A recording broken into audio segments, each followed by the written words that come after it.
Good morning, dear friends. Sit easily within yourselves, as if we had known each other a long while, because in truth there is only one life, and we share it. Today I am not here to speak to you about stillness as if it were a subject in a schoolroom. I am here to ask you to enter quietly but decisively the conditions under which grace acts, not to analyze them, not to improve them, not to bargain with them, but to enter them like one who steps from a dusty road into a sanctuary and takes off the shoes. We will not learn ideas about God. We will yield place to the presence that is God. Be still and know that I am God. That is not a slogan. It is an instruction, a door. Now, because this is not airy talk but practice, I set before you a concrete invitation. Give God 3 hours. Not 3 hurried prayers like coins tossed at a bus you hope will stop for you. Not 3 texts read between appointments, but 3 consecutive hours set apart as holy ground. And I say to you, after my years at this work, years of watching problems stretch themselves out like ropes and then slacken without a hand on them, that the 3 hours are not a superstition. The 3 hours are a way to step out from under the law into grace. We were born under the law. Clocks, causes, and consequences command our days. The law came by Moses. Grace and truth came by Jesus Christ. The law hurries. Grace does not. The law calculates. Grace bestows. The law says, earn. Grace says, it is your Father's good pleasure to give you the kingdom. You ask, why 3? Because specificity signals seriousness, and seriousness calms the frightened mind. 5 minutes leaves the mind still bargaining. 15 minutes leaves the mind looking at the watch. An hour and a half, and the mind is already calculating the reward. But when you set 3 hours, you have told yourself, I am not trying to snatch a blessing. I am yielding this portion of my life to God. And at that point, if only for today, you have ceased to live by the stopwatch of Pharaoh and have entered Sabbath. In quietness and in confidence shall be your strength. 3 hours does not provide God with time. It provides us with space.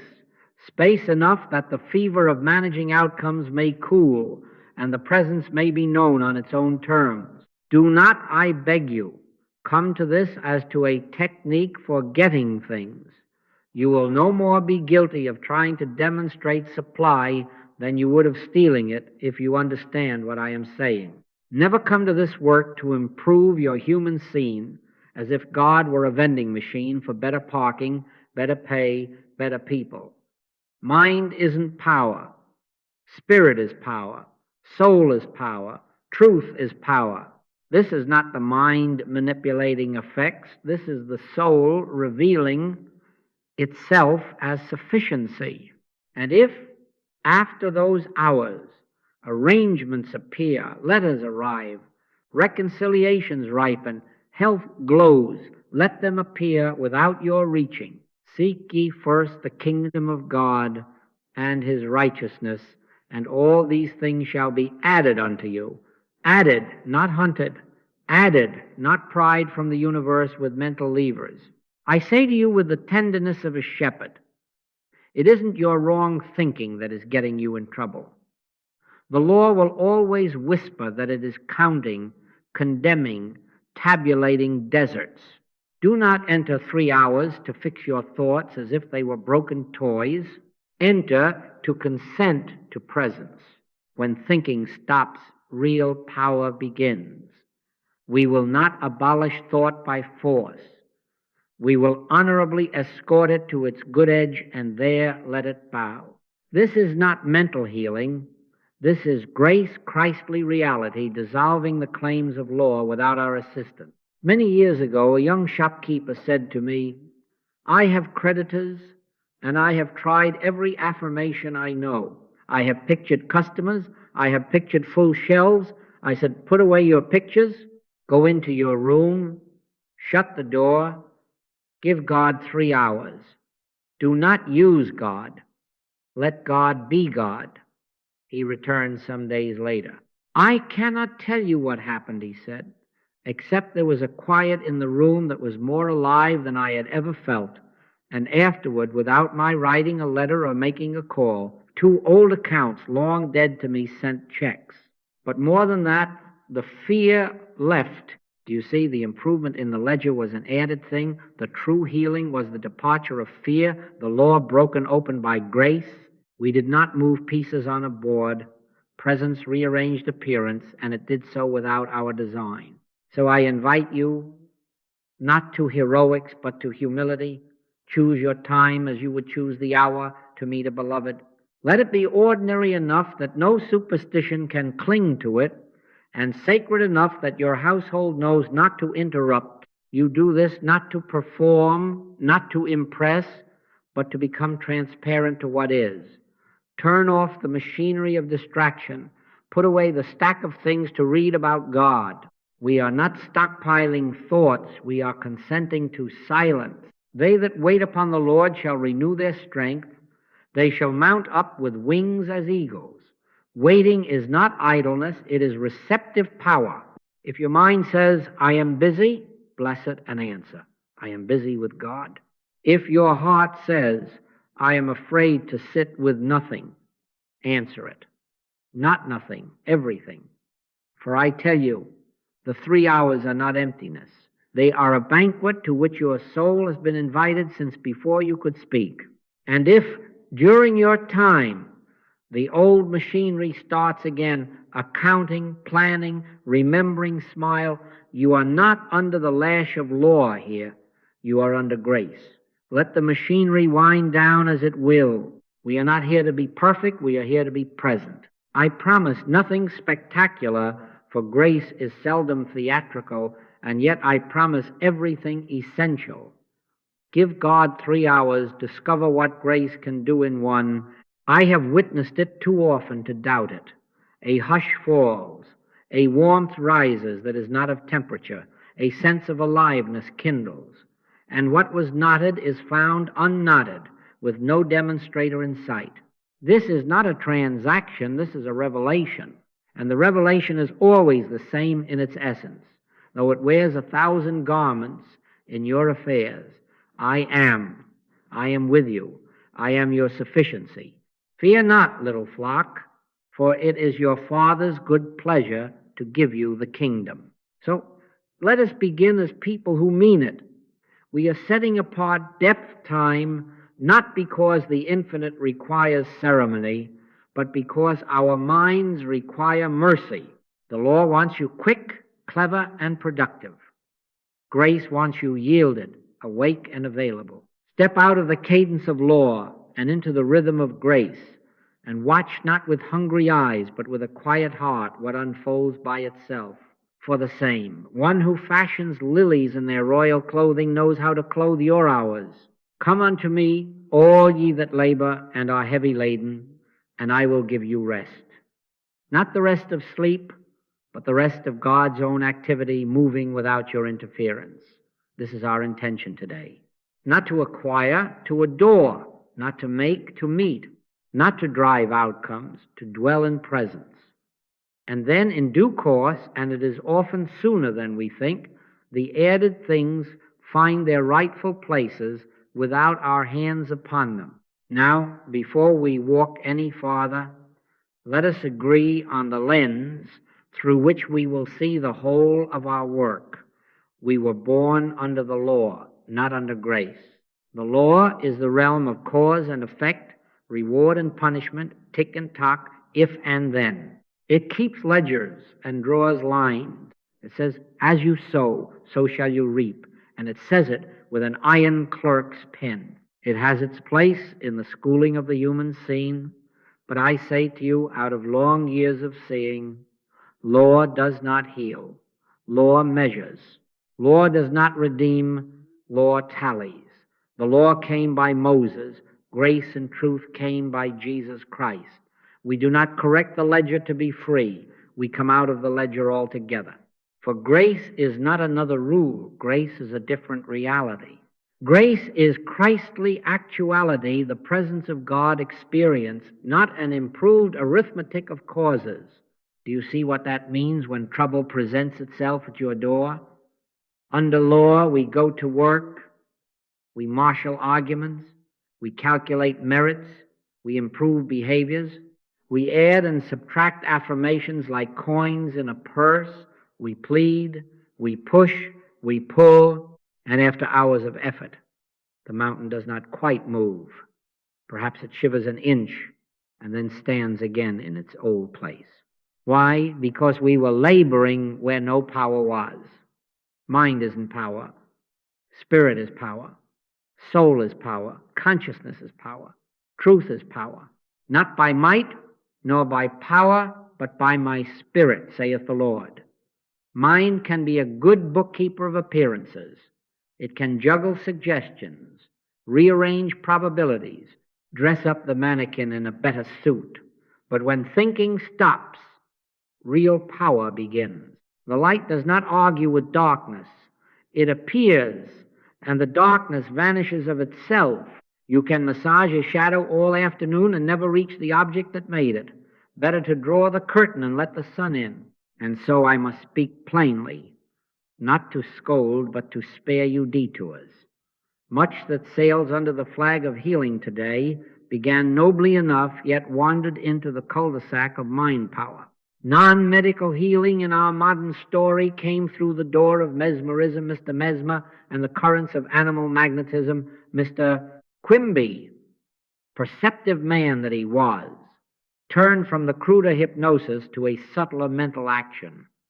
Dr. Evans clothed it in religious language. Mrs. Eddie, with a fierce vision, pressed into spiritual law, and then new thought and unity carried fragments of both mind and spirit to the public square.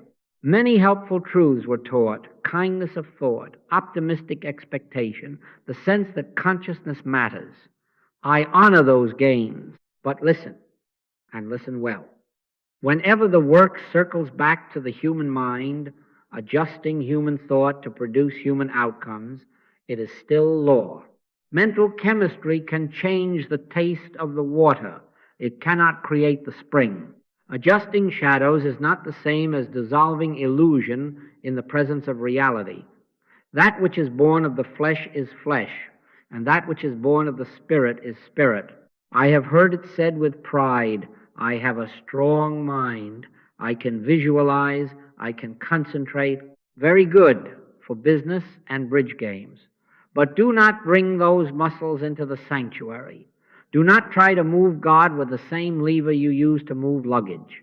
You may picture $20 bills with such fervor that someone else picks them up off the sidewalk while you are in your chair. But you will have produced a coincidence, not a healing, and you will not be able to own it without a flicker of question in your conscience. We are not here to manipulate outcomes. We are here to bear witness to presence. You will no more be guilty of trying to demonstrate supply than you would of stealing it if you will let grace handle supply as its own showing forth. Seek ye first the kingdom of God and his righteousness, and all these things shall be added unto you. Added, I say again, not pried out of the universe with mental crowbars. Now, what is this passage from law into grace in the marrow of our experience? It is a trading of effort for presence. Under law, we demand an answer to the problem. Under grace, the problem dissolves in the awareness of God. Under law, we search for the right thought, the perfect affirmation, the golden sentence that will lift the lever. Under grace, we become still alertly, honestly, still until thought comes to its honorable edge and bows. Then the living silence is felt, not empty but warm, awake, tender with authority. That silence acts where all our sentences could not. Peace, be still, is not a suggestion to the storm. It is the presence of him whose being is peace, stilled in us until the waters obey. I remember a woman who had talked herself hoarse for a year, affirmations pinned like medals to her blouse, health statements, prosperity, verses, daily drills. She wore effort like armor. And yet the ulcer in her stomach kept its appointment each night at 2. We did not add a 7th affirmation to the 6. We sat, we let the artillery of thought expend its ammunition until the guns were quiet, not suppressed, quiet.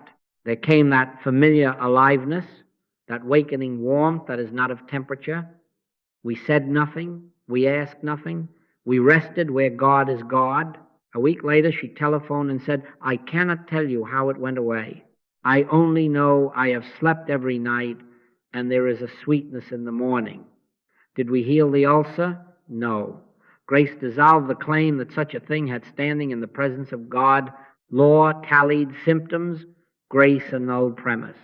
This is why I warn you away from believing that there is a sequence of causes inside your mind that will reliably produce a sequence of effects outside in your living. The mind will tempt you to prove it, and for a moment it will seem to, you will think a thought, an event will coincide, and law will whisper, there. You see? Keep earning, keep performing. But if the Son therefore shall make you free, ye shall be free indeed. Free from what? From the yoke of cause and effect as a master over your life, from the necessity to be your own savior by dint of mental effort, from the tally sheets. We do not replace one bondage with a shinier bondage. We do not change one law for another. We annihilate the whole of law in this work and let grace stand where law once stood. I know this sounds contrarian in a world that sells us strategies for everything, down to the arrangement of our sock drawer. Strategies have their utilities. But there is a realm in which strategy is an insult. That realm is the holy. You cannot compose a symphony of healing with a slide rule. You cannot coax the infinite into compliance with mental bribes. You can only consent to God. And when consent becomes your atmosphere, grace moves of itself. The arrangements appear unasked, and, more wonderfully, your fear of arranging relaxes. Stand fast, therefore, in the liberty wherewith Christ hath made us free, not the liberty of self-will achieving, but the liberty of God's will revealing. So as we take up our 3 hours, let us settle this inside. We are not entering to do. We are entering to be done unto. We are not entering to manage the law with better techniques. We are entering to witness the end of law's jurisdiction in our case and the dawning of grace. Healing belongs to grace. Peace belongs to grace. Guidance belongs to grace. If something is to be altered in the seen, it will be altered by the unseen. If something is to be forgiven, it will be forgiven because love is being, love where we are. Our part is silence. God's part is all the rest. And when the hush comes, and it will come, like dew, not like thunder, be content to let it do its own will. For it is your Father's good pleasure to give you the kingdom, and the kingdom does not arrive on the back of effort. It arrives where effort has yielded to presence. Before we sit deep, let us sweep the steps to the sanctuary, not because God requires cleanliness to enter, but because our minds clutter the doorway with brooms, buckets, and blame until we cannot get in. I say to you quietly and with authority earned in long practice, it isn't your wrong thinking that is getting you in trouble. That is the law whispering at the threshold, promising freedom through better bookkeeping. The law trades in accusations. Grace knows only identification. Under law we ask, what did I do? What did I fail to do? Under grace we hear, thou art ever with me, and all that I have is thine. The difference is not cosmetic. It is the difference between labor and rest, between pleading and beholding. If you carry guilt into this work, you will sit with a beggar at your own table. If you carry innocence into this work, God's innocence, not naivete, you will find the table already spread. There is therefore now no condemnation to them which are in Christ Jesus. Now, be careful how you hear me. I am not inviting irresponsibility. I am inviting you out from under the hypnosis that personal rightness produces spiritual outcome. Nobody is suffering from their own sins in the sense that a cosmic traffic cop is issuing tickets for thought infractions. We are suffering from universal claims accepted without examination and enthroned as power fear on the loose, contagion deified, lack installed as a principle, the law of self-preservation obeyed as if it were God. Handle them then, not as your faults, not as your neighbor's faults, but as impersonal claims with no law behind them. Neither hath this man sinned nor his parents, said the master when they tried to turn a blind man into a moral math problem, but that the works of God should be made manifest in him. Do you see? He dissolved blame to make room for grace. What are these universal claims? They parade under many uniforms, but their badges are the same. Fear says there is another presence apart from God governing your breath.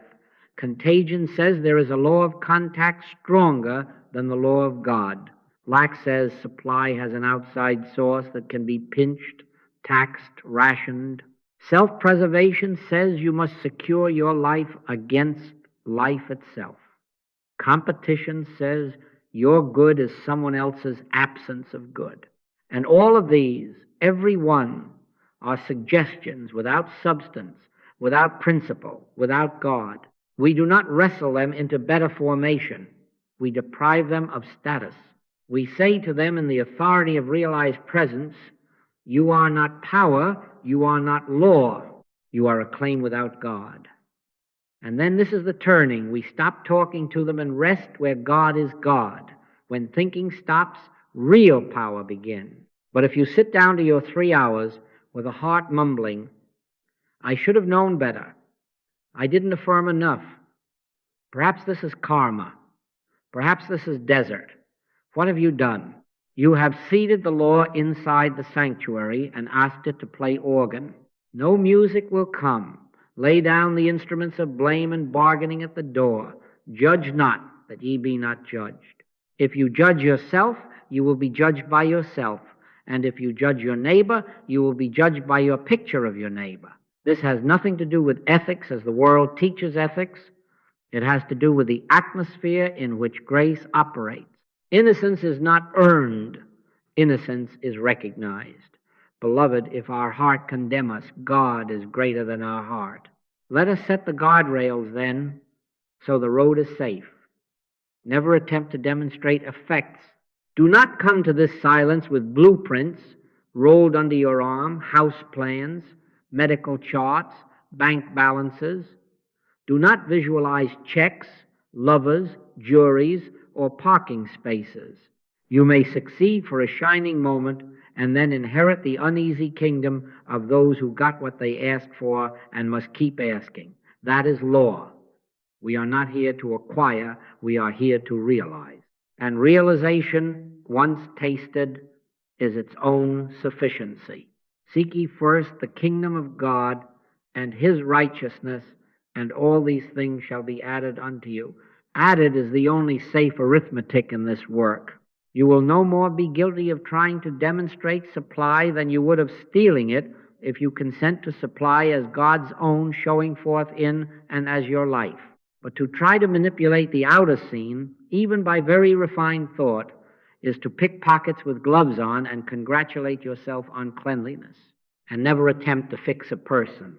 That is one of the sorrier byproducts of mind power religion, the thought that we can make someone act right by holding them in the light while secretly painting mustaches on their portrait.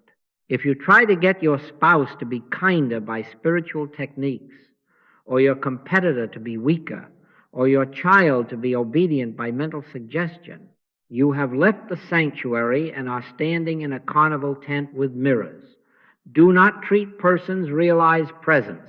The only safe way to meet a person is to know in the living quiet that there is one self, one life, one mind. Then, provided there is no manipulation in you, arrangements appear unasked, conversations that open, letters that reconcile, even separations that occur without bitterness. But the moment you aim, you are out under the whip again. He that taketh the sword shall perish with the sword. In this work, the sword is management. You ask, but what of my failures? What of the harsh words, the panics, the bargains I made yesterday? Lay them down, not in pretense, but in truth. Neither do I condemn thee. Go, and sin no more. Hear it as an absolution into freedom, not a scolding into effort. To sin in our language is to accept separation as fact, to enthrone law as power. Go, and lean no more upon that reed. It will pierce your hand. Rest in grace. Perfect love casteth out fear, because fear hath torment. Fear torments because it argues a power apart from God. Love casts it out not by counter-argument, but by being what it is, presence recognized, oneness realized. I remember a young attorney who came to me intent on winning a case. He had rehearsed the judge's face in his mind until the poor man had no liberty left, even in imagination, and he called it prayer. I said, stop subpoenaing outcomes with your thought. We sat. We allowed the heat of self-preservation, that quick-breathing urge to secure one's life by force, to present itself as an impersonal claim. We did not accuse the young man of ambition. We recognized the universal drumbeat that would make a man dance himself weary. Then we consented to silence. In a few days he reported, not about the verdict first, but about a lightness he had not known since law school. The case resolved, yes, in his client's favor, but more to the point, he said, I am not afraid of losing anymore, because I am not living by winning.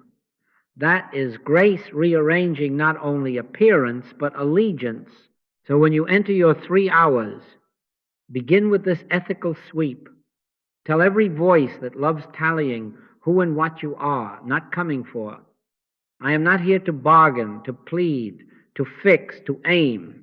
Then recognize with clarity and kindness the claims that have been shouting fear, contagion, lack, self-preservation. Name them universal. Denude them of law. Say as much as is needful to free your thought from its personal hooks. This is not my fear. This is not their fault. This is a claim without God. And then stop. Let your words come to that honorable edge where they bow. The silence that follows is not vacancy. It is room for God. And when that living quiet announces itself, sometimes as a warmth, sometimes as a breath that breathes, you do not fill it with programs. Consent and be. Be still and know that I am God. You will find that in this innocence, receptivity flowers. Not the passivity of those who have given up, but the living hospitality of those who have made room for what already is. The heavy furniture of guilt, the knickknacks of self-justification, the trophies of effort, out they go. The room is simple, and in its simplicity it is holy.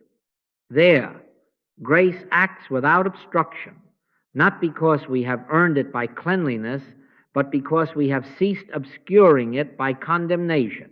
And in that atmosphere, the words of the Master cease to be Sunday language and become your native weather. Fear not, little flock, for it is your Father's good pleasure to give you the kingdom, not to sell it to you, not to rent it by the hour, but to give it as sun gives light, as life gives life. Let us then, with quiet courage, refuse blame and bargaining at the door.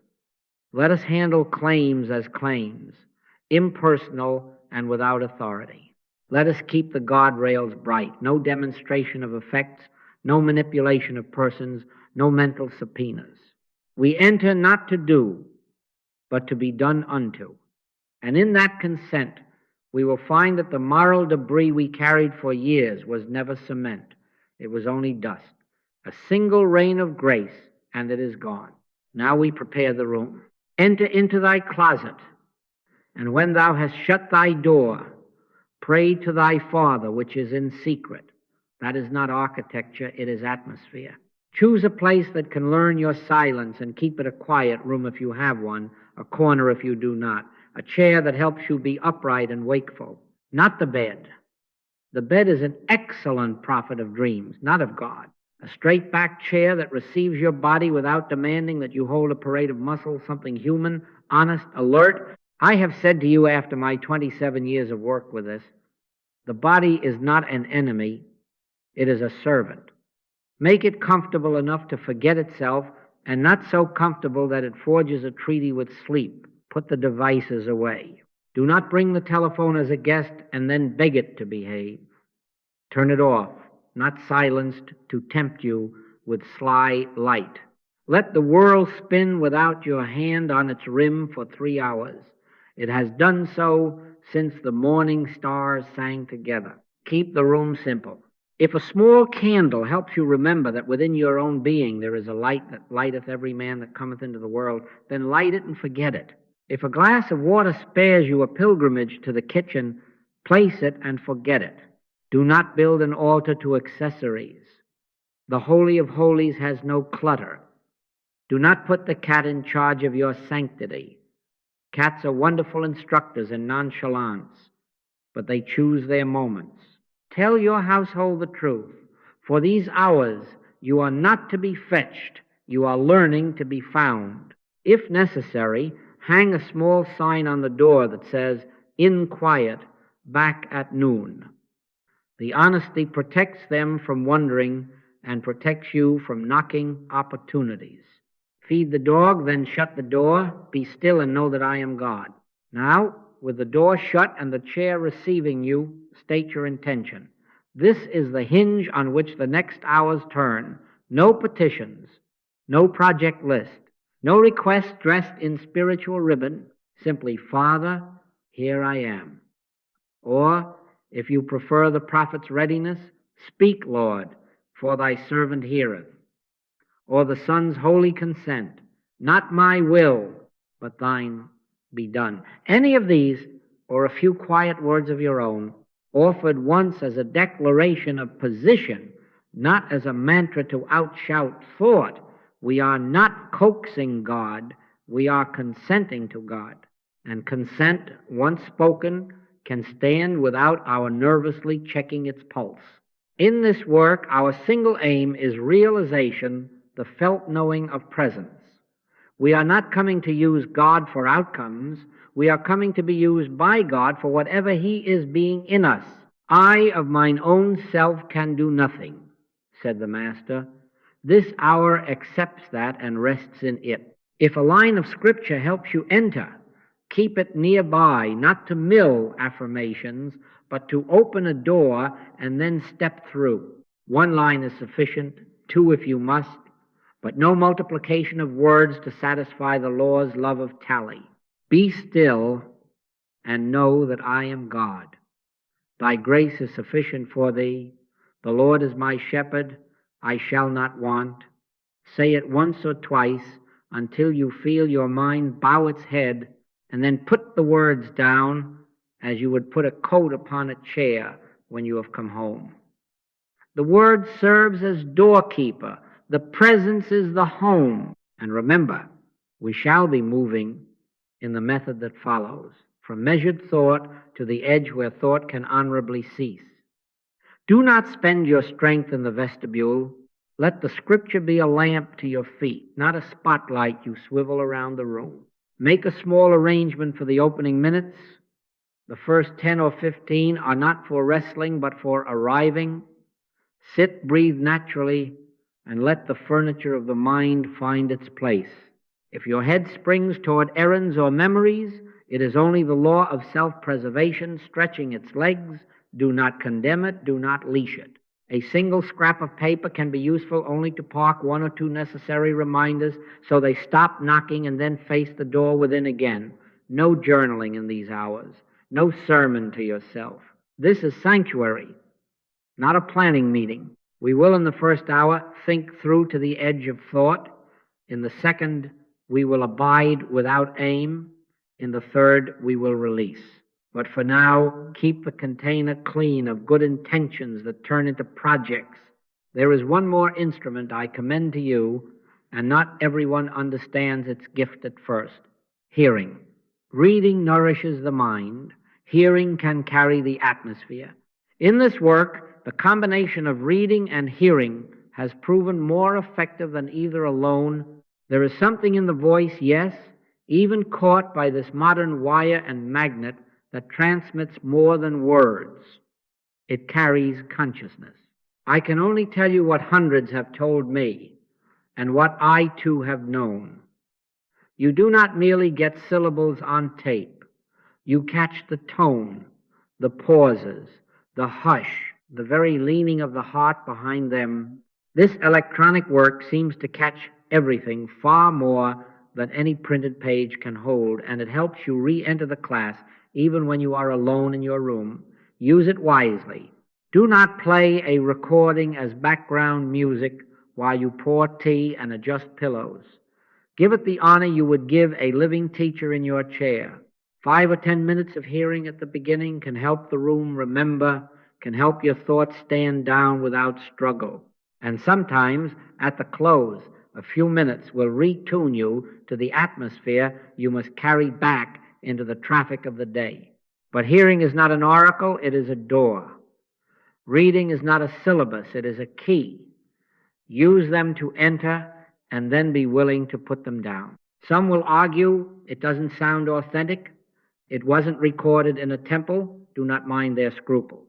Authenticity is not in acoustics. It is in consciousness.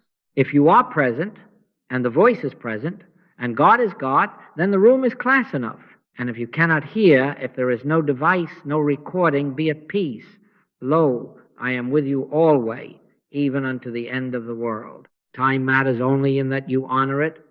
Choose a span when you are less likely to be claimed by the world's bell. Early morning has its gifts, the dew still on the grass of thought, or late evening when the streets grow softer. If the family must know, tell them you are not working, you are learning to rest. If the office must wait, let it wait. They that wait upon the Lord shall renew their strength. Not they that manage outcomes, they that wait. Set a clock. If it keeps you from glancing, then forget it. Let it serve you as a window serves a room by being there without being fussed over. 2 cautions and we are ready. Do not attempt to sanctify the room with promises you cannot keep. Better to give God 3 hours once this week than to vow 7 mornings and keep 2 with resentment. Grace is not earned by frequency. It is received by honesty. And do not measure the hour by fireworks. The sanctuary you are preparing is for a living, silence, not a spectacle. The felt marker will come in its time, and we will speak of it, but now we make the space in which it can arrive. In quietness and in confidence shall be your strength. The room is set, the door is shut, the intention is true.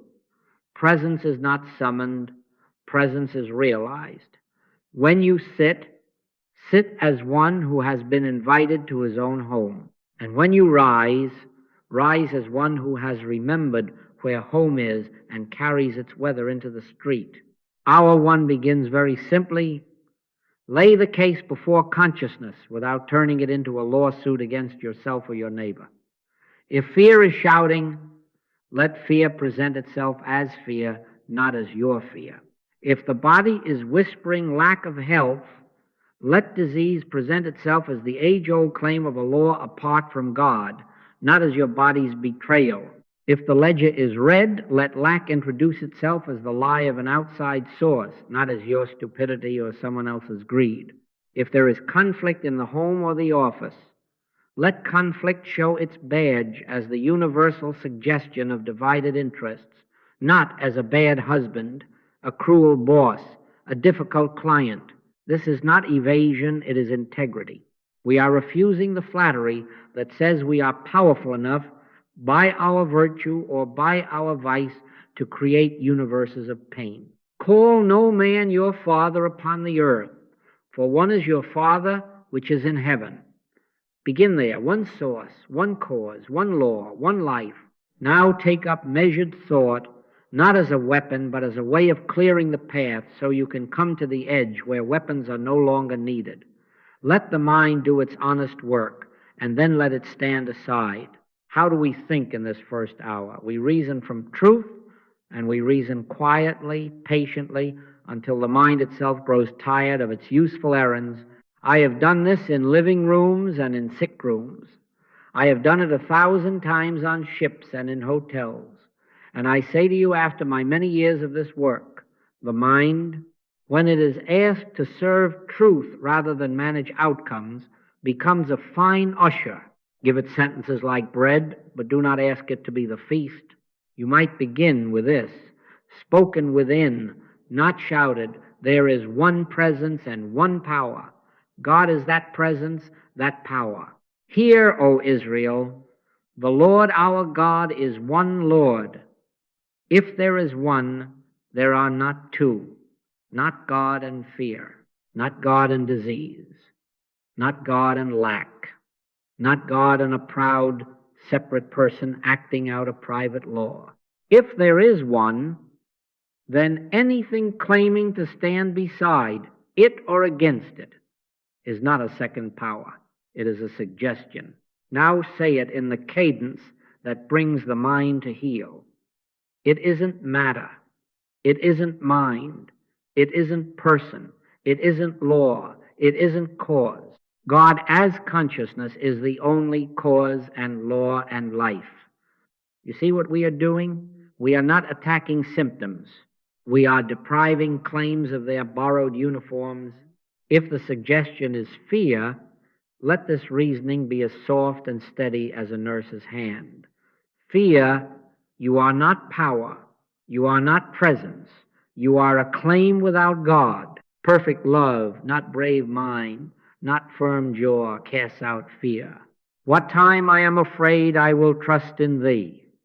If the suggestion is contagion, say quietly, contagion is not law.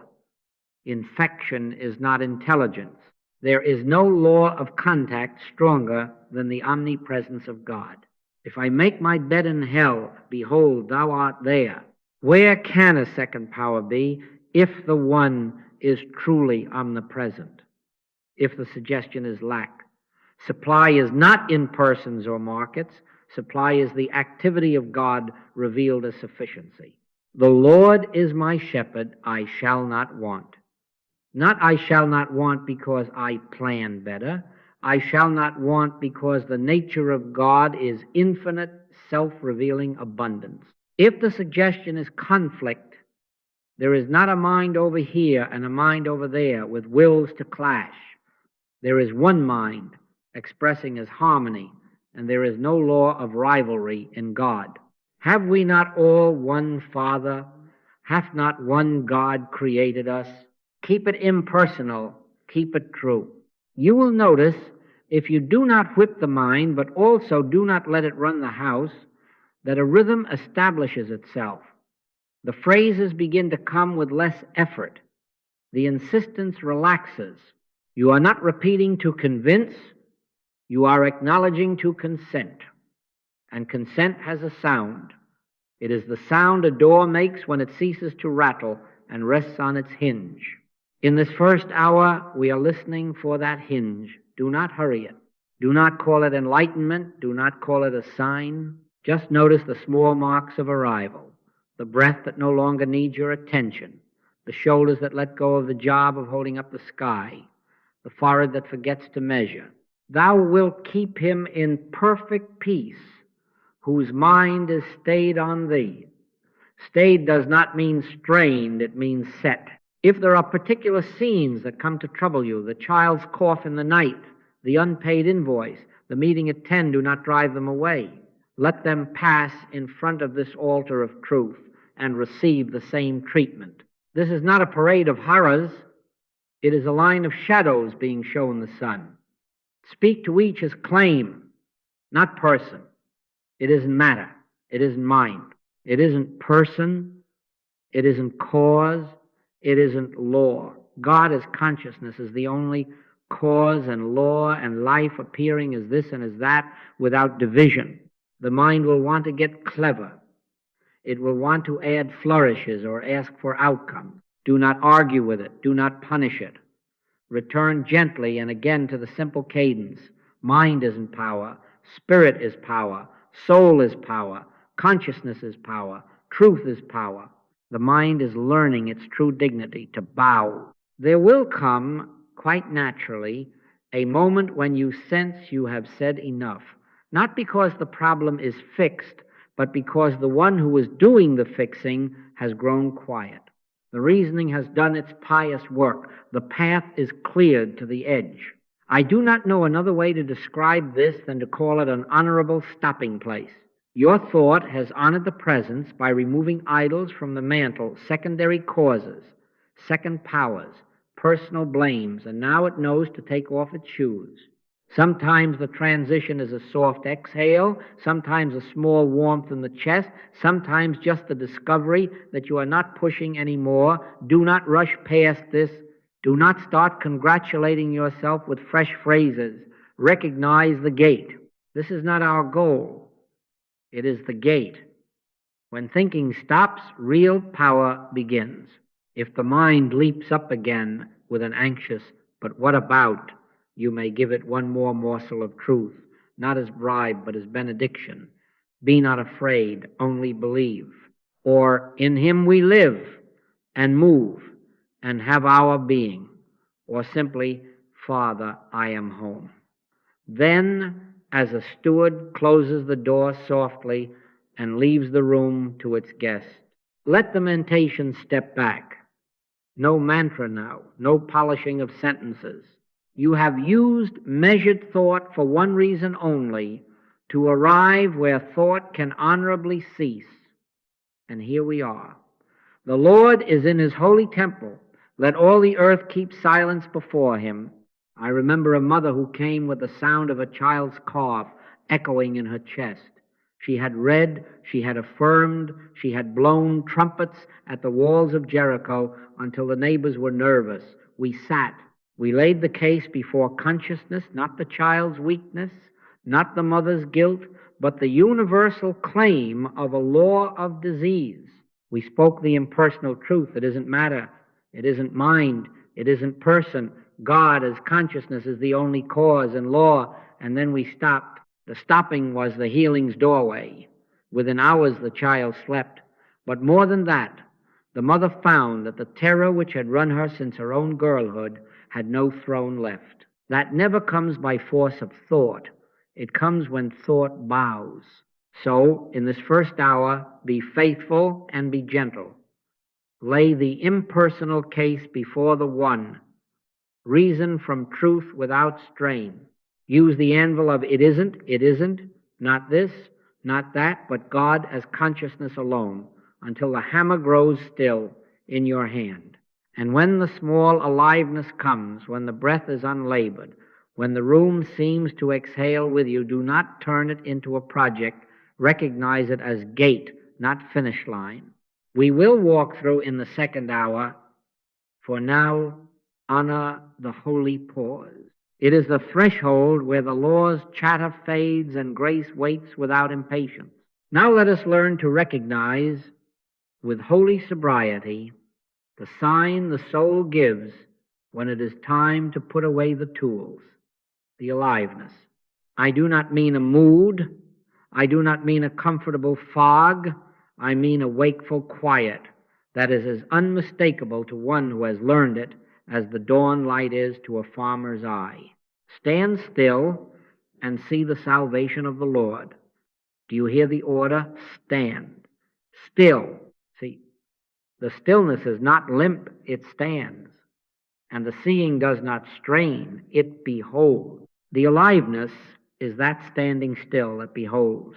How will you know it? It will not argue. It will not parade a solution. It will not turn cartwheels in your chest. It will feel like a room that has ceased to rattle. It will feel like a warmth that does not flare and fade, but simply witnesses you from within. A gentle, steady heat without a name. For some it is a lightness behind the face. For some a tingling at the fingertips, as if life were reminding you that it was here before your thought and will be here after. For me, many times, it has been the simple experience that the breath is breathing itself and does not ask me to help it along. There is no trance in it. There is no drowse in it. It is wakeful. It is as if the air in the room has opened its eyes. Please be clear. This is not the rest that tumbles into sleep. Sleep has its place and is also of God, but it is not the sanctuary we are speaking of. Drowsiness collapses, presence uprightly receives, trance narrows, presence widens. Drowsiness turns the light out, presence is a light turned on without glare. Hypnosis is a management of mind. This is the ceasing of mind as managing power. The peace of God, which passeth all understanding, shall keep your hearts and minds through Christ Jesus. If it passes understanding, it will not be built of syllables.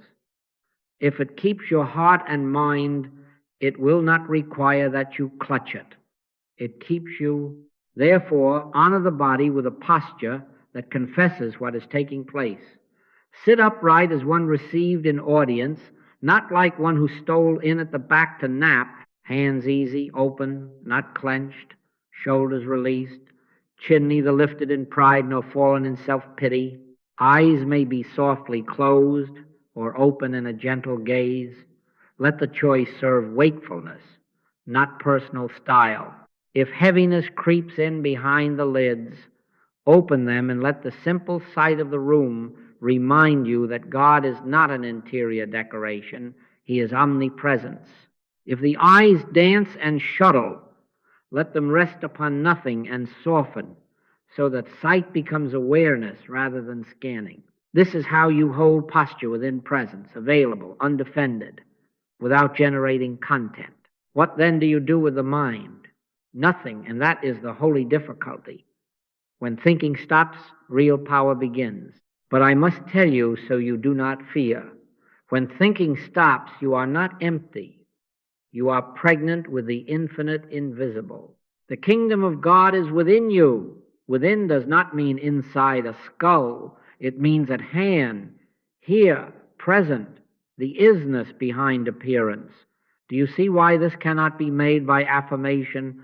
Mind isn't power. Spirit is power. Soul is power. Consciousness is power. Truth is power. The mind has had its honorable hour as usher. Now the bridegroom is in the room. Do not start another lecture when the music of silence begins. You may feel the impulse to name it, to praise it with new words. Be reverent and be simple. One word, perhaps Father, allowed to rise and fall like a leaf, then nothing. Or a single line breathed once, not to restart the machine, but to bow. Thy grace is sufficient for thee. And then hush, for the hush itself is the speech. Elijah did not find God in the wind or in the earthquake. After the fire, there was a still small voice. Some of the newer translators are even more daring. A sound of sheer silence. That is what I am asking you to recognize. A sheer, living silence that is voice enough. Is it trustworthy? I say to you, after my years of work, after sick rooms and ship decks and more living rooms than I can count, yes. When that live quiet settles, not as a soporific, but as a presence, you are on holy ground. Do not test it. Do not tug at it like a child at a sleeve asking, are we there yet? Be there. I have sat with men who would have wagered their fortunes 5 minutes before that nothing short of a banker's change of heart could save them, and I have watched the aliveness steal in like sunrise. They spoke no word. I spoke no word. We sat, and in that wakeful quiet, the sense of pressure broke as a morning mist breaks, and later, yes, later, the telephone rang or the letter arrived. But hear me, the telephone and the letter are not the proof. The aliveness is the proof. It is the seal of grace announcing itself before any outer arrangement bothers to catch up. You will ask, how long does it last? Long enough. This is not a commodity to measure. It is manna. Sometimes a minute is an hour's feast. Sometimes the hour seems drenched and you are carried without the faintest temptation to interfere. Do not try to pin it to the board like a collector's butterfly. Receive it with the humility with which the priests received the shewbread, not taking it, but being given it. If it ebbs, do not chase it, The chasing is the law's old habit. If it lingers, do not preen.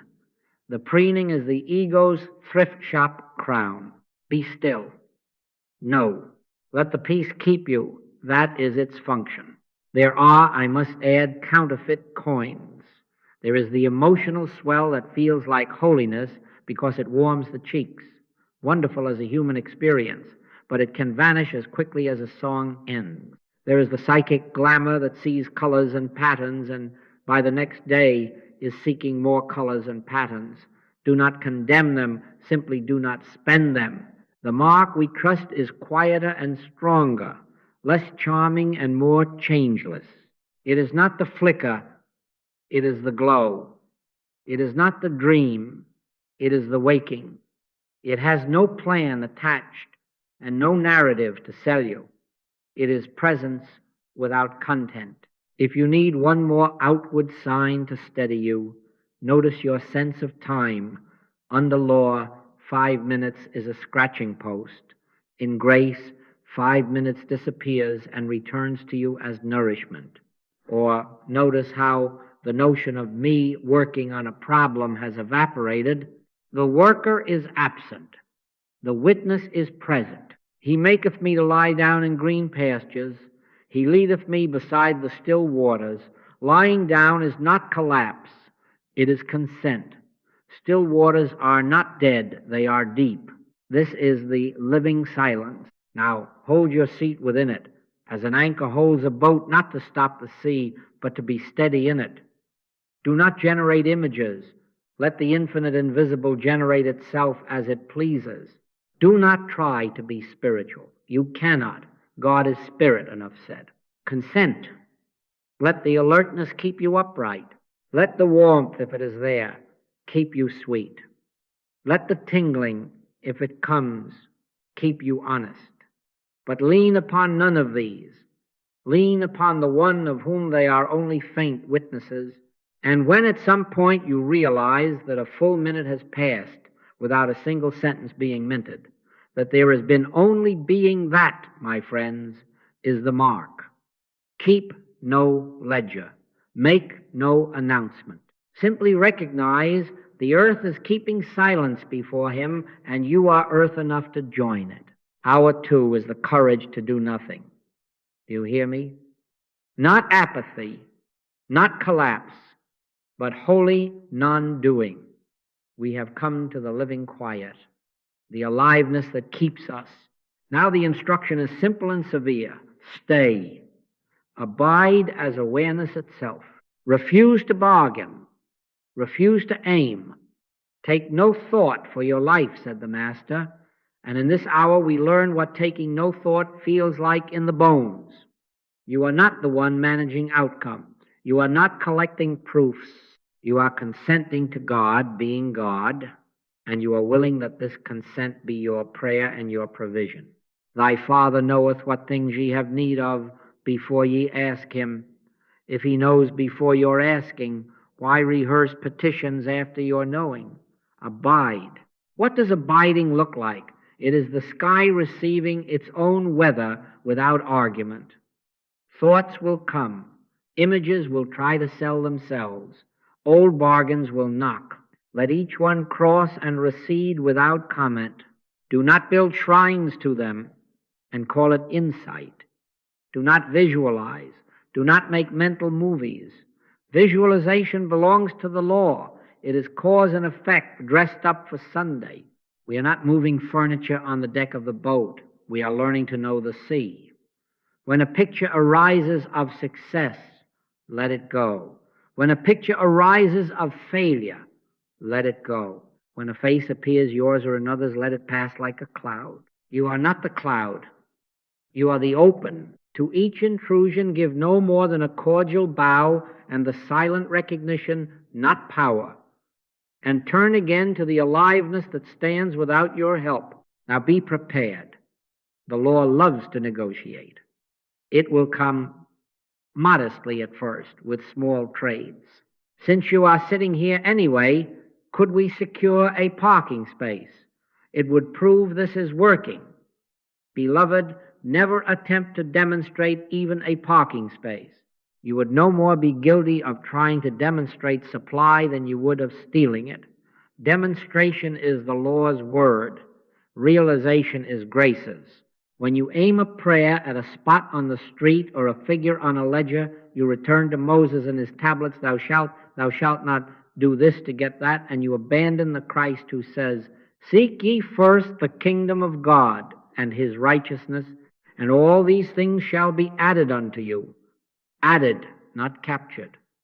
Given, not gotten. The parking space, if it is needed, appears while you are busy remembering that God is all. And if it does not appear, you discover you were taken precisely where grace had you go and met precisely whom grace had you meet. That is not cleverness. That is non-management. How then shall you handle the intruder that will not politely pass? Handle it as we have learned, impersonally and briefly. A fear swells the body, the child, the bill. Acknowledge it as the universal claim that it is, not person, not cause, not law, not power. Do not wrestle, do not debate. Use the gentlest possible recognition, no more than a finger to the lips, and resume abiding. Peace, be still, said the Master, not to whip the sea into shape, but to reveal that the sea's tantrum was not power in the presence of the One. The One is here. Stay with the One, not the wave. But will nothing get done if you do not aim it? On the contrary, when thinking stops, real power begins. I say to you, after my years of work, after healings occurred in hospital rooms and offices, after arrangements appeared unasked on docks and in deserts, when the consciousness is settled in unaimed abiding, grace supersedes the entire machinery of law without our assistance. The law of contagion says, if this touches that, that will fall ill. Grace answers, if I make my bed in hell, behold, thou art there, and the fear evaporates like dew. The law of lack says, if income does not equal expense, calamity is ordained. Grace whispers, the Lord is my shepherd, I shall not want. And within days the form of sufficiency appears from directions your planning never thought to notice. The law of rivalry says, your welfare demands another's diminishment. Grace declares, have we not all one Father? And a hardened opponent is discovered to have been an instrument of blessing. You do not stage any of this. You abide, and it stages itself. I wish to save you from one grief in particular, the habit of reading the silence for omens. Do not sit with radar pings on, measuring the aliveness as if it were a barometer for news about Tuesday. The aliveness is not weather prediction, it is reality. Let it be so. If tears come, let them be waters without commentary. If nothing comes but the plain loaf of quiet, eat the loaf and be nourished. Man shall not live by bread alone, but by every word that proceedeth out of the mouth of God. The word we are eating in this hour is not English, it is being. Be content with being. Notice how the body tries to bargain. A small ache shouts policy. A twitch auditions for diagnosis. Smile at the old law of self-preservation, and sit as the one to whom life is given, not as one stealing inventions to keep life going. The shoulders soften again. The breath remembers its own intelligence. If sleep threatens to take the chair, lift the chin, open the eyes, and receive the room into the same awareness. God is not absent from the wall, nor from the lamp, nor from the quiet dust in the corners. Omnipresence means there is not a square inch of your seeing that is outside the kingdom. Abiding with eyes open can be as true as abiding with eyes closed. What matters is that the gaze has no project. Sometimes in this hour, a verse will lift like a leaf and settle. I of mine own self can do nothing. If it comes, let it come once and rest it. Do not turn it into the new engine of aim. Sometimes the simple name Father will rise and fall. Let it. But do not seed the field with syllables and call that farming. The harvest grows of itself when rain and sun find earth. You are the earth. Let the rain and sun of presence do their work. So is the kingdom of God, as if a man should cast seed into the ground and should sleep and rise night and day, and the seed should spring and grow up. He knoweth not how. He knoweth not how. Accept that ignorance as wisdom. If the old metaphysician within wants to take the wheel, now if I hold this thought and that image for 12 minutes, I can compel a right result, thank him kindly, and let him retire. That worker labors under law. We are resting under grace. You will discover an ethical clarity here that saves you from subtle theft. When you stop aiming to get, you stop using God. When you stop using God, you are available to be used by God, and then no person is a means, no situation a lever. You become harmless. Harmlessness is not weakness, it is transparency. Through such transparency, grace moves as if through clear glass, and the world sees right through you to the one doing the doing. Remain very simple. Abide as awareness. Treat every arising as weather, not identity. Give each a 3-word funeral, not power, pass, and let the living silence resume its natural governing place. The second hour may feel uneventful to the part of you that love shows marvelous. We are weaning it from the theater. Quietly, gently, persistently, rest in the realized presence. He that dwelleth in the secret place of the Most High shall abide under the shadow of the Almighty. Dwell, do not peak. Abide, do not angle. Under that shadow, every claim of law finds itself without mandate, and the arrangements that belong to grace are prepared off stage. When the sense of aliveness holds you more than you hold it, you will know that the work of this hour is faithful. Do not end it because you are bored, and do not extend it because you are greedy. Let it be as long as it is, like a tide that knows its own measure. We are not finished, no, but we are founded. And upon that foundation, which is no thing, and yet all, the next movement can be entrusted to move of itself without our fingerprints upon it. Not my will, but thine be done. That is the whole of hour 2, and it is enough. Hour 3 is the benediction hour. The first hour reasoned to the gate. The second stood quietly within. The third does not add 1 ounce of intention. It lets God conclude his own service. A benediction does not explain the sermon, it seals it. It does not persuade, it blesses. So in this hour you will notice, if you have been faithful, that something like a soft hand settles upon the atmosphere, no speech, often no word at all, only a sense that the holy hush has said within itself, it is enough. Do not help it. Do not gild it. Let the amen say itself. You may ask, what then is my part?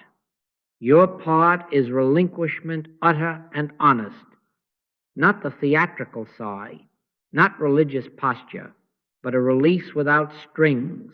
Cast thy burden upon the Lord, and he shall sustain thee.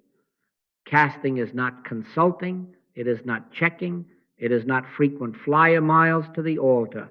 It is an unhooking of the inner hand. How will you know you have cast it? The interior bargaining ceases. The timing questions evaporate. There is a clarity, or a lift, or a quiet confidence that requires no outside proof. And the problem, yes, the very one you laid upon the table in hour 1 no longer has a claimant. It may still parade in the world of appearances, but like a notice without a signature, it has no authority. Something in you has signed elsewhere. Commit thy way unto the Lord. Trust also in him, and he shall bring it to pass. He shall, not you shall. Let that pronoun be your release. Now, this hour is also the hour of transmission. Do not fear the word. I do not mean mental sending, telepathy, or any other instrument of law. This is not you projecting thought like a spotlight to make others behave. This is presence recognizing itself as all presence, and therefore, without your push, its peace rides on, its own currents to the far edges that are not actually far. My word shall not return unto me void, but it shall accomplish that which I please, and it shall prosper in the thing whereto I sent it. Who sends? God sends. How does he send? By being himself. And when we are so still that we are transparent, the word presses through without friction. We do not broadcast, we are clear glass. The fragrance does its own traveling. In practice, sit just as you sat, but now even the gracious little nods to passing thoughts grow scarce. Not by repression there is no strain now, but because nothing in you is hungry for content. You are surrendered presence. If a single phrase is given, it will be benediction, not leverage. Peace I leave with you, my peace I give unto you, not as the world giveth. Let it fall once like dew, and then trust the dew to moisten what it will. If nothing is given, better still. Presence, unspoken, is its own fullness. Be still and know that I am God. That is the only knowledge in the room. Be wary here of the sly reappearance of law in the costume of religion. It will whisper, all right, now that we are quiet, can we just check on the result? No. We do not pry open ovens to see if bread is rising. We do not tug green shoots to hurry their height. We do not telephone God for tracking numbers. If you must have a habit in this hour, let it be wholly disinterest. Not apathy, disinterest, a refusal to invest the lightness with weights once laid down. If the thought of the condition visits, bow to it as a passerby, not as a judge inspecting a case. Let the benediction stand without audit. I say to you after my years at this work, the pattern of grace is oblique, rarely straight on. It approaches from what the mind calls sideways, because the mind knows corridors and grace knows the house. A woman sat through 3 hours like these after months of letters and no word from her estranged sister. No petition, no clever writing of imaginary reconciliations. She released, she let the amen rise, and she put on her coat and went about her day with the quiet that needs no trumpet. That afternoon a neighbor stopped her at the gate and said, I met your sister at the grocer's. She asked for your number. Before they call, I will answer, and while they are yet speaking, I will hear. The answer did not come by a rearrangement of her mind. It came by grace, which is the mind of Christ functioning where our mentation has ceased to argue. A man, pressed by a deadline that threatened his little firm, laid the case as impersonal law in hour 1, abided unaimed in hour 2, and in this third hour simply felt the soft, it is enough. He did not go home to his desk to will new figures. He went home and washed his dishes in the same presence. The next morning, a supplier, who had never before called unasked, telephoned to say, we've reviewed your account. There is a credit we failed to apply. It adjusts the entire balance. He knoweth not how. That phrase humbles and frees. If we insist upon knowing how, we return to law and to Moses' tables. If we permit the unasked answer to be unasked, the Christ does the asking into his own form, and we, as bystanders, witness it. Do not say, this is coincidence. And do not say, I made this happen. Both are errors of law. One is cynicism, the other pride. Say nothing. Let the fruit be fruit. The vine knows how to bear, not by might nor by power, but by my Spirit, saith the Lord. Mind isn't power. Spirit is power. Soul is power. Consciousness is power. Truth is power. When thinking stops, real power begins. And when real power begins, you will find that even your congratulations are unnecessary. There is, too, a ministry that flows from this hour which you may never see. The cat who has kept vigil at your door sprawls without reason in a newfound ease. The child in the other room, who had been rehearsing a quarrel for school, forgets his script and laughs at lunch. The man 3,000 miles away, who had the look to ring and accuse, finds halfway to the telephone that he is thirsty and goes for a glass of water, and by the time he sets the glass down, the heat has passed. Surely goodness and mercy shall follow me all the days of my life. Follow is the right word. You do not chase them. They follow you as an atmosphere. This is transmission, not your thoughts sent like an arrow, but God's presence recognized where you are and therefore free to be where it is, which is everywhere. And when in this hour the sense of completion ripens, do not be surprised if it feels almost physical. You may notice the faintest click in the soul, as if a latch has caught. No swell, no symbol, only the knowledge that nothing more need be said, nothing more can be done. I often find that the body takes a breath on its own, and a small sweetness gathers behind the face. That is all. Rise gently then. Do not rush to tell it or sell it. Walk as if you were carrying a cup brimful and did not wish to spill. To the extent that you can, let no conversation at once break the seal. Let the next activity receive the same presence without declaration. They that wait upon the Lord shall renew their strength. Strength is renewed in motion as surely as in sitting, when the motion carries the hush. If after you rise a temptation comes to test the thing, an email to fish for a response, a call to prod and answer, smile and lay the hook down, what is ours by grace does not arrive faster when we agitate the water. Non-manipulation is not passivity, it is faithfulness to the nature of God as cause. If a genuine instruction arises, not fear, not itch, but a clear, simple step, take it without fuss.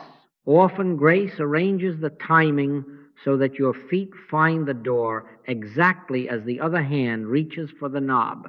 Your part is only the one step you are given, not a campaign. The rest belongs to the one who has already said within the silence, "It is enough." So hour 3 concludes without fanfare. Presence has had the last word, and more truthfully, the last word has had you. Leave the room as you entered honestly and walk into your day under the same benediction. Do not hunt for signs.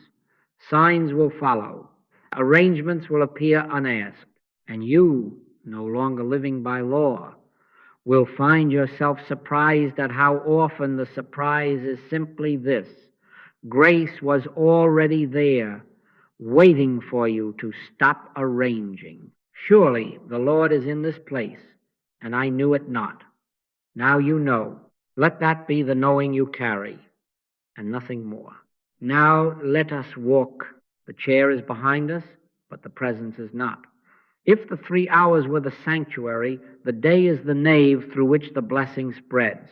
We do not leave God in a room. We leave the room to discover God already in the hallway, in the shop, in the street, in the face that puzzles us, in the face that loves us. In all thy ways acknowledge him, and he shall direct thy path. Do you hear the breadth of it? Not in your religious ways only, in all your ways, waiting for the kettle, answering the letter, stepping aside on the sidewalk. This is integration. That ethics and provision rise not from our cleverness, but from realized presence flowing of itself. Carry the residue consciously. Several times each hour, if you can, give 30 seconds, maybe 60, to recontact the aliveness. Do not make a religion of the second hand. Make a friendship with the hush. The pause can be as simple as letting the breath show you that it knows how without your help, or allowing a single word, Father, to float once and disappear, or consenting to the felt warmth without naming it. At the sink before you lift the cup. At the doorway before you turn the knob. At the red light before you accelerate half a minute, of faithful non-doing. Many small obediences keep the channel open. Do not say, but that is too little. Manna was gathered, a small, round thing, and it was enough. The aim is not to relive the whole sit in fragments. The aim is to be caught again and again by the living silence until the day is strung with quiet beads. As you move, appearances will bid for your fear or your management. Do not meet them with argument. Meet them as we have learned, impersonally, briefly, and with authority. It isn't your wrong thinking that is getting you in trouble. It is the universal claim of law bidding for your consent. When you hear the cough in the aisle or the headline announces a wave of whatever the age is naming, do not look around for guilty parties or line up saints and sinners. Handle it as a universal claim. Recognize and declare within yourself, without heat, not law, not power, he that dwelleth in the secret place of the Most High shall abide under the shadow of the Almighty. Then return to presence. Nothing theatrical, a finger to the lips and back to the hush. When figures don't figure, when a bill glowers, when an income stream narrows, refuse the bait of panic and the pride of manipulation. Lack is not a person. It is a claim of law that says the infinite can be measured and found wanting. Recognize the lie. Not law, not power. The Lord is my shepherd. I shall not want. Say it once. If it is given, then stop saying and start knowing. Seek ye first the kingdom, not the arrangement. We do not demonstrate funds. We realize God and discover sufficiency as a byproduct and added unto. Mind isn't power. Spirit is power. Soul is power. Consciousness is power. Truth is power. When thinking stops, real power begins. And provision is not coerced, but revealed, often sideways, often kindly, never with a bill of sale of your worry attached. Conflict will test this new walk. An email arrives sharp as a blade. A partner insists. A neighbor rehearses his grievance in your ear. Remember, rivalry is a universal claim, not an identity. Have we not all one Father? This is not a pious slogan. It is your ethics. Agree with thine adversary quickly, not by surrendering integrity, but by surrendering the law of self-preservation that must win, must justify, must strike. Stand in the realized presence and let your words be few and clear. Sometimes the only right word is silence. Sometimes it is, you may be right, let us look again. Sometimes it is a simple no without poison. When you do not need a win to be safe, you will discover that safety has been bestowed. Perfect love casteth out fear. Fear is the mother of all jabbing. Love has no jabs. Identity lived out will appear in your ledgers and your doorways. Generosity without competition. See if you can bear to bless a so-called competitor's success without the old wince. When you can, you have resigned from the world's chessboard. You will never again know the word competition because you will not be bidding for the world's pie. You will be eating from a table spread in the presence of the very enemies you no longer need to name. Safety without self-protection. Walk without broadcasting yourself as a threat or a bargain. Armor clanks, transparency passes. I have watched more business won by quiet truthfulness than by 1,000 boasts. Fulfillment as realization, not acquisition. Do not set a hook in the day to haul in your good. Realize God and discover that your day is already full. It is your Father's good pleasure to give you the kingdom. Given, not gotten. These small obediences are not strategies. They are courtesies to grace. Pay the bill the moment there is provision and do it with a blessing. Clean the small thing you have avoided. Kneel to the common task. Write the note of thanks without a hidden tariff of return. If you have spoken too sharply, amend it without ceremony. If you have withheld due credit, give it. If you have thought a person a means to a result, release him at once and meet him as a brother. This is how ethics flows naturally when the source is honored. You will find that non-manipulation breeds clarity. A yes is yes, a no, no. Whatsoever is more than these cometh of evil. The fewer your levers, the purer your strength. Do not attempt to make your pauses heroic. A glance will do. A breath will do. Be simple. If you notice yourself timing the silence or counting victories, smile and drop the abacus. The world of law loves ledgers. Grace keeps none. If in traffic you feel the old heat, see it as weather. Give it the three-word funeral, not power, pass, and touch the aliveness. If in the store the prices preach disaster, stand still 30 seconds. Remember omnipresence. Buy what is given to be bought and leave what is not. You are not proving frugality. You are proving nothing. You are remembering God and letting choices arise clean. There will be invitations to use God. Just this once, visualize the outcome. It is harmless. No, we are done with levers. Never try to demonstrate even a parking space. The law says, show me your cause and I will grant you your effect. Grace says, abide in me.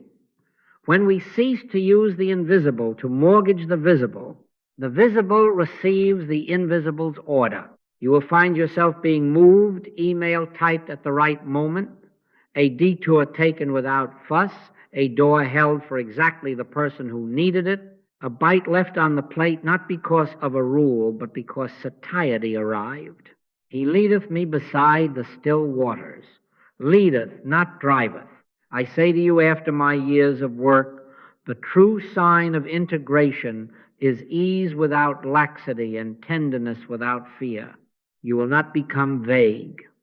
You will become precise about the only thing that matters, the presence that is God. And from that precision will flow a life that requires fewer speeches and bears more fruit. Goodness and mercy will follow you as an atmosphere, not as trophies. The world of law will continue to broadcast its auctions and alarms. You will continue to buy nothing from its booths, not as a rebel, but as a child at home. For ye are not under the law, but under grace. Walk so, and discover how naturally ethics behaves when it is not managed, how quietly provision meets you when you are not chasing it, and how safe the day feels when your safety is not for sale. Now we must speak soberly about the days when the sky is white and no bird sings, when you take your seat and it seems you are keeping company with a wall. Do not call this a failure. Call it a season. To everything there is a season and a time to every purpose under the heaven. We do not scold winter for not blooming. We let winter do what winter does, strip, still, clarify. In this work there are plateaus and there are plains. There are mornings when the aliveness greets you as a friend, and there are afternoons when your thoughts seem to trail like tired shoes and the silence is only quiet, not yet living. Be at peace. Grace is sure, though seldom theatrical. Elijah found it, so there was wind, there was earthquake, there was fire, and after the fire, a still, small voice. The spectacle came and went. The voice abided.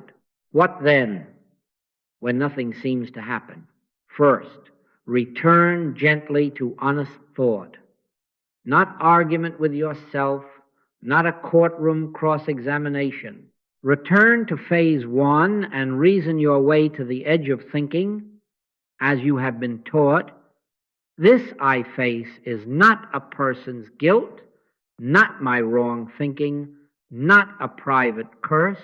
It is the universal presentation of law, cause and effect, reward and punishment, asserting itself as fear, as lack, as loneliness. See it as a claim, not as a power. Deny it impersonally, without heat. Not law, not power. The law came by Moses, but grace and truth came by Jesus Christ. We do not trade one law for another. We lay down law itself and stand in grace. Think it through until the thought itself has the decency to bow and make room. Then stop. We come again to that sacred frontier where thinking good, measured, reverent, honorably ceases. Where thinking stops, real power begins. If, even then, dryness persists, learn to unmask the smallest itch to demonstrate. Students have written me, but I did not try to get an effect. I simply wanted to feel the aliveness again. Ah, yes, there is the faintest lever slipped into the heart. Wanting to feel, wanting the marker, wanting the testimony that we are doing it right. It isn't evil. It is simply law, wearing religious clothes. The quietest strain to produce an effect is still strain, and strain breaks the circuit. Confess it. Smile at it, for it is common to all of us. Then cease not by force, but by telling the truth. I am not here to get, I am here to yield. Be still and know that I am God. Not be still and check on the meter. Not be still and rummage for a sign. Be still and know. If there is no felt dew, trust the air. The vine does not hum while it ripens the grape. Give more time when time is needed. 2 or 3 or 4 hours' length is not magic, but sincerity often needs room to surrender its last conditions. I have seen in my own work that the first hour may do nothing but herd the mind from 100 little halls into one simple chamber. The second hour may soften the posture from I will sit and succeed to I consent. And only in the third or fourth is there that inbreathing which says, without saying, it is enough. Our master turned to his disciples and said, could ye not watch with me 1 hour? And that was a question for men who had spent the day in his company. If the one who lived without hurry asked for an hour, will we begrudge 3 or 4 when 4 are called for? God is not reluctant, we are sticky. Time is a warm hand that patiently unglues us. Do not interpret aridity as God's absence or as your unworthiness. It isn't your wrong thinking that is getting you in trouble. Nobody is suffering from their own sins in the sense of personal desert. These are the universal mists, the suggestion that God is delay, the suggestion that good must be pried from a tight fist, the suggestion that if you do not feel, nothing is happening. Handle them precisely as claims impersonal, baseless, not law, not power, and then sit without agenda. For we walk by faith, not by sight. Faith here is not bravado. It is the quiet willingness to let the seed work where you cannot photograph it. The seed should spring and grow up, he knoweth not how. Let he knoweth not how be your friend. If you demand to know how, you return to Moses' tablets. If you allow the unasked answer, you rest in Christ. I recall a man who kept the rhythm 3 days running and wrote, I feel only a heaviness. I fear I am pretending. I asked him to double the time, to speak less within it, and to stop timing the dew. On the 5th morning, nothing new. On the 6th, nothing new. On the 7th, while washing a single plate, the hush arrived with such ordinary sweetness, he almost laughed for having missed it at the chair. No trumpet, a plate.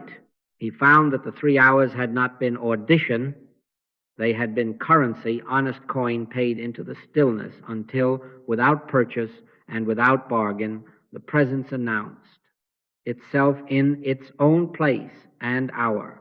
In due season we shall reap if we faint not. Sometimes what nothing means is that something long buried has permission at last to rise and pass. Do not mistake the surfacing of restlessness or a string of old angers parading through the mind for regression. If in your hour you find yourself sitting with heat, meet even that impersonally. The law of self-preservation likes its grievances. It files them neatly. Let the files be opened and emptied by grace. Say within yourself gently, universal claim, not power. Then return to abiding. I have seen more than one student finish such a sit to find that the person with whom they had been secretly at war appeared that day as if rinsed, not by mental surgery, by presence doing what it does where we are no longer defending the case. The tenderest corrective I can offer is this: resist the urge to make reports to yourself while you are still in the sanctuary. This is going well, this is going poorly, this is better than yesterday. Reports are law, and law is always scoring. Grace keeps no ledger. You may keep notes after, if notes serve your practice, but during the hours let there be no accountant at your elbow. Stand still and see the salvation of the Lord. Seeing is not measuring, it is beholding. And if dryness should extend for a week or a month, do not add drama to weather. Keep your faithful appointments. Interleave your hours with little obediences, the pause at the sink, the 30-second hush at the threshold, the one word Father dropped into the day like a seed. Hear the work, read a page and then be still. Play a recording and then be still, not to get stirred, but to be caught by the atmosphere that rides the word. This is not stimulation, this is transmission. You do not chase feeling, you consent to presence. Mind isn't power, spirit is power. Soul is power. Consciousness is power. Truth is power. The machinery of mind spins most when we are most frightened. Let it wind down. When thinking stops, real power begins. Be patient and be clean about your motives. If you notice even the thinnest thread tied from your silence to an outcome, and therefore they will write, and therefore the check will arrive, and therefore the symptom will leave snippet at once. You do not have to condemn yourself to snip a thread. You only have to tell the truth and stop pulling. Not by might nor by power, but by my Spirit, saith the Lord. Spirit has no strings. It moves of itself, and in its moving, law is dissolved, claims fall without a trial, and arrangements appear where we were not rehearsing. So when nothing seems to happen, trust the seed, lengthen the watch, and refuse to use God. Winter is not a mistake. It is part of the orchard's wisdom. Cast your bread upon the waters. You shall find it after many days, often in the very place you are not peering. Grace is sure, though seldom theatrical. It approaches, as I have told you, obliquely, like morning coming, not to the trumpeter first, but to the rim of the hills, and then to the stone, and then at last to your window. Keep the window clean. Keep your hour. Keep your quiet none-seeking. In due season, the hush that is alive will stand in the room as truly as you, and without your help it will say within itself, "It is enough." Now let us speak of hearing the work and joining the atmosphere, for there is a way to keep this flame tended that is both simple and sure. You have discovered that a page can open a window and a hush can enter like air.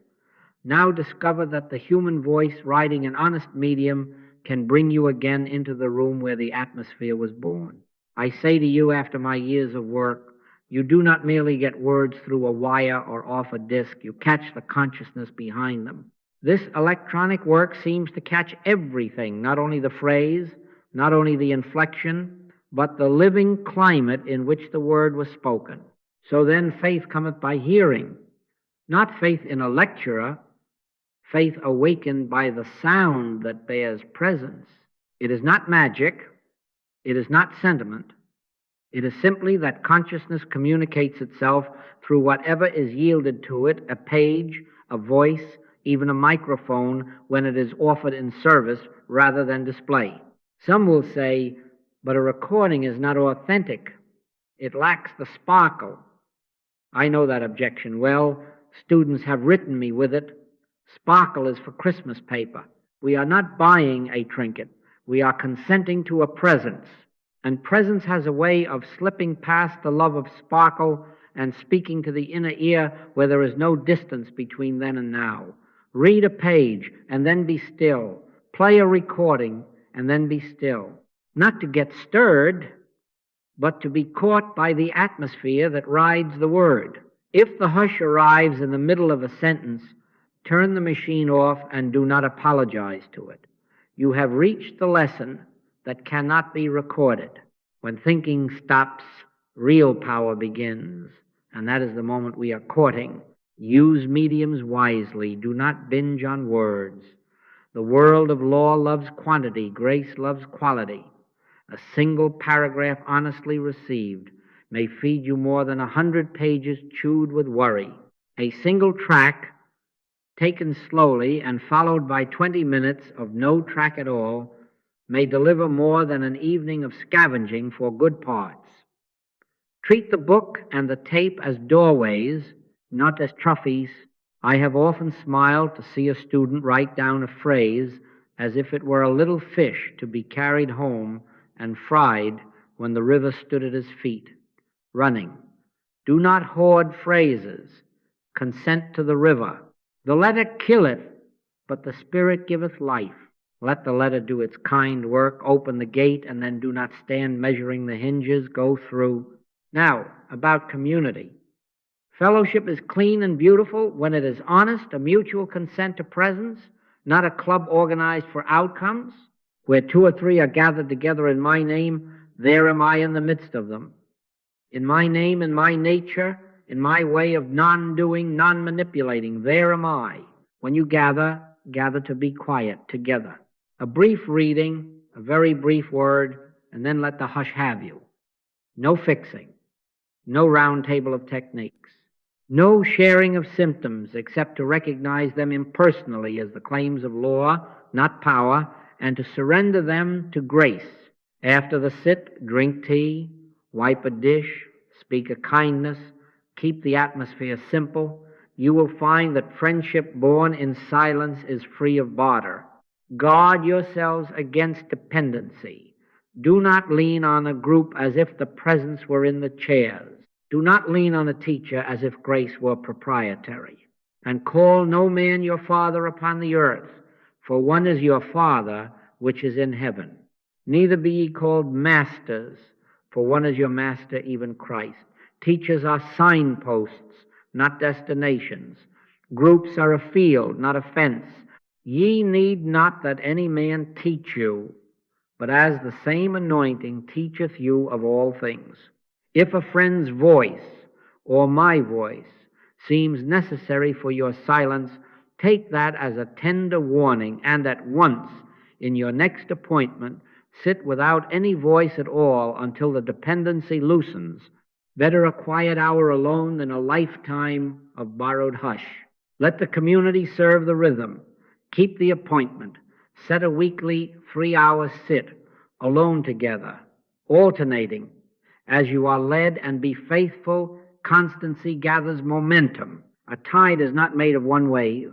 Place the log on the hearth every week until the room warms without your fussing the flames. Add, if you can, a shorter daily period to touch the aliveness. Then on the chosen day, watch with him 3 hours. Come ye yourselves apart into a desert place and rest a while. Do not turn the calendar into a law. Turn it into hospitality. It is not a whip. It is a welcome. The Sabbath was made for man, not man for the Sabbath. But if you scatter your hours like crumbs, expect sparrows. If you set a table, expect a meal. I have known households to choose the same hour each week and discover that the home itself begins to feel that holy expectation. The chair by the window seems to breathe. The hallway quiets. Even the clock gives up some of its old insistence. This is not superstition. It is simply that consciousness, honored, begins to lace itself into the very wood and fabric of our living. There is no virtue in rigidity. There is great virtue in reliability, line upon line, precept upon precept, here a little and there a little. The little that is faithful becomes much, not because we have multiplied it by schemes, but because we have stopped interrupting the river. If distance or loneliness makes you wonder whether you are still in the circle, remember there is no geography in God.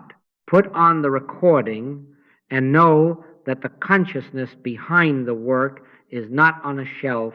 It is the infinite, invisible, fully present where you are. Read a page and remember that the ink is not the author. The presence is. Pray for one another, not to persuade a deity to make house calls, but to stand in the same atmosphere together though you are 3 towns apart. Neither death, nor life, nor angels, nor principalities, nor powers, nor any other creature shall be able to separate us from the love of God. Not even a faulty speaker will manage it. Permit a word of humor and warning. Do not assemble to trade wonder stories as if grace were keeping competitive score. Testimony is beautiful when it glorifies God. It is mischief when it auditions for the next headline. We are not collecting effects. We are consenting to presence. If you must share, share the simplicity. We sat, we were quiet, something breathed us. That is enough. The harvest will advertise itself in gentler tempers, cleaner books, unsolicited reconciliations.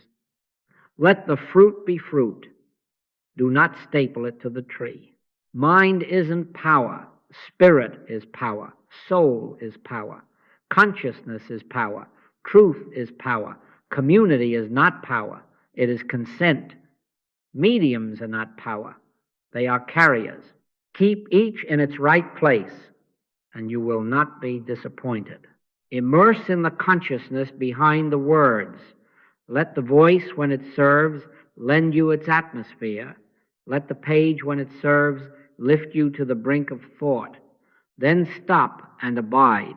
Keep the weekly appointment, and as you are led, add the daily pauses. In this way, an invisible household is formed, not of names and addresses, but of those who have chosen grace over law and presence over procedure. And so, beloved, take up your simple means, a book, a voice, a chair, a clock that you refuse to fear.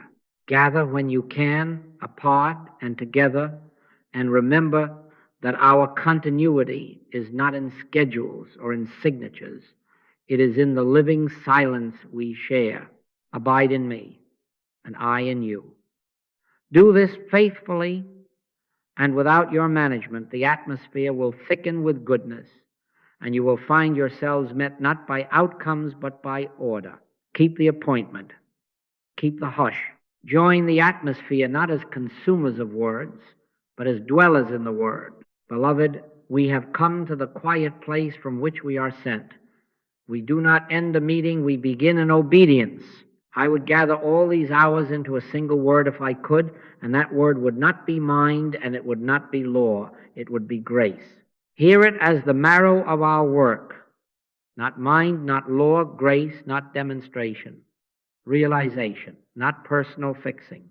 Universal release. For the law was given by Moses, but grace and truth came by Jesus Christ. We were born under the law, not under grace, yet we are reborn by grace, not by law. And I say to you, after my years of work, the moment we cease to operate as managers and return to our rightful occupation as witnesses, the presence that is God begins to show itself as order, as sufficiency, as peace, uncoerced, unpurchased, unadvertised. Let this be our vow, here and now, spoken inwardly with more seriousness than any pledge a hand could sign. No more blame and no more bargaining. We will cease accusing ourselves or our neighbor. It isn't your wrong thinking that is getting you in trouble. Nobody is suffering from their own sins as if heaven kept a private ledger to trap the unwary. What confronts us is the universal claim of law, cause and effect, reward and punishment, pretending to be a person's history, a body's sentence, a household's fate. We will not answer the masquerade with personal tinkering. We will handle it as claim, impersonal, baseless, not law, not power. We will refuse to haggle with God. No vows of exchange, no if you, then I, no ribbons tied to the doorknob of prayer, not by might nor by power, but by my Spirit, saith the Lord. Spirit asks no bribe. Spirit answers itself. The vow continues, no more using God. Never again the little levers, however pious. We do not try to demonstrate even a parking space. We do not visualize a banknote or lean on an angel for a better seat. You will no more be guilty of trying to demonstrate supply than you would of stealing it. We will not bend the invisible to shape the visible. We will abide and let the invisible order the visible where it will. Seek ye first the kingdom of God and his righteousness, and all these things shall be added unto you. Added without our not time. Do you see the freedom in that? No more cause hunting. No more effect pressing. Only consent. Only presence. When thinking stops, real power begins. And as for practice, return to it as to a Sabbath made for you. Give God 3 hours. Discover what grace can do in 1. This has not been poetry. It has been blueprint. In the first hour, think cleanly and reverently to the edge of thought. Lay out the claim, not the gossip. Recognize it impersonally. Acknowledge the unreality of law as power. Remember the Christly grace that supersedes it. And then have the decency to let thought bow. In the second hour, abide without agenda. No levers. No meter watching. No bargaining. Sit as branch and vine, not as engineer at switches. And in the third, release utterly. Transmission, I have called it, spirit moving of itself, a hush alive, the unasked answer entering as though through the unlatched window. Thy Father which seeth in secret shall reward thee openly. He sees in secret, he rewards openly. That is his business, and we shall not trespass upon it. Let results, then, be God's affair. Our business is realization, not arrangement. Stand quietly in the realized presence and allow ethics to flow without rehearsals. Let your yes be yes because it rises from the center. Let your no be no without resentment clinging to it. Give without accounting for return. Speak truth without sharpening it into a spear. Pay the small debt when provision appears and bless the hand that enabled it. Turn from the headline's thunder and recognize without heat the universal claim behind it, fear, contagion, competition, and whisper within yourself, not law, not power. Then return to the hush. Mind isn't power. Spirit is power. Soul is power. Consciousness is power. Truth is power. And in that power, the claims that once seemed iron melt like wax before a candle. I ask you to take this vow as simplicity rather than severity. It is not heavy. It is clean. No more blame, no more bargaining, no more manipulation of means. Handle the claim universally. Stand in grace and be still. Be still and know that I am God. Not be still and measure, not be still and make a note. Be still and know. You will find that the stillness will begin to flow into movement. Emails written without self-defense, doors opened or closed with no hidden grudge, provision arriving sideways when you have stopped whistling for it. The steps of a good man are ordered by the Lord, ordered, not managed. When we cease managing outcome, the presence, that is God, manages all. Carry this charge into your next hour and your next errand. If dryness greets you, greet it back with patience and widen the watch. If consolation greets you, bow and do not keep it. Give God 3 hours again and again, not to bribe, but to belong. In returning and rest shall ye be saved. In quietness and in confidence shall be your strength. If you must remember only 2 movements, remember these. Think to the edge of thought, then rest in living silence. Edge, then hush. That is all. The rest is God. I do not send you out as workers in a campaign. I send you out as witnesses to an already present kingdom. Fear not, little flock, for it is your Father's good pleasure to give you the kingdom. Given, not gotten.